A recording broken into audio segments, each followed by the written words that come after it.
The land conflict between the Acholi and Madi communities in Apaa, northern Uganda, that broke out 2 weeks ago, left at least 10 people dead and scores nursing injuries in several hospitals and hundreds displaced.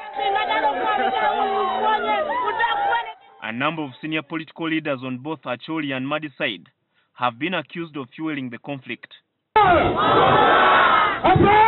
Now State Minister for Lands Persis Namuganza says President Yoweri Museveni has ordered the arrest of all those implicated, including politicians, army and police officers.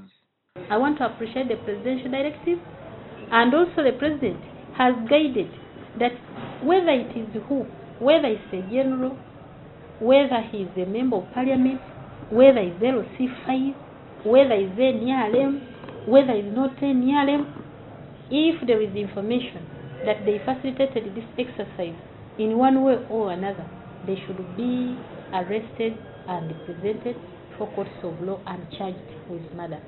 According to Namuganza, the number of the dead is at 10, while those so far arrested for fueling the violence are 9. I also want to condemn, if it is true, as I'm hearing, my colleagues, starting with the members of parliament, if it is true, they involved themselves in this exercise by buying arrows, pangas, knives, spears, as the people are telling us.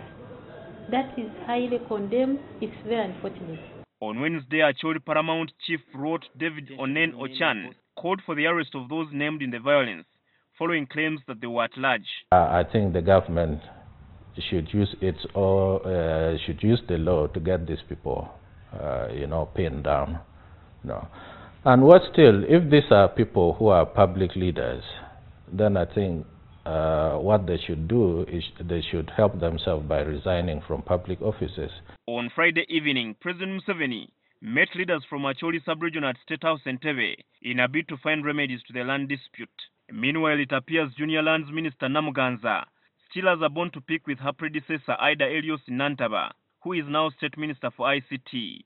Namuganza accuses Nantaba of fighting her using some media houses that she claims have consistently given her negative publicity. I remember even when they were vetting her, one of the issues that had stopped her to be vetted as a minister was indiscipline. Secondly, her conduct in public, talking on phone with head of state as if she's a comedian, as if she's a prostitute.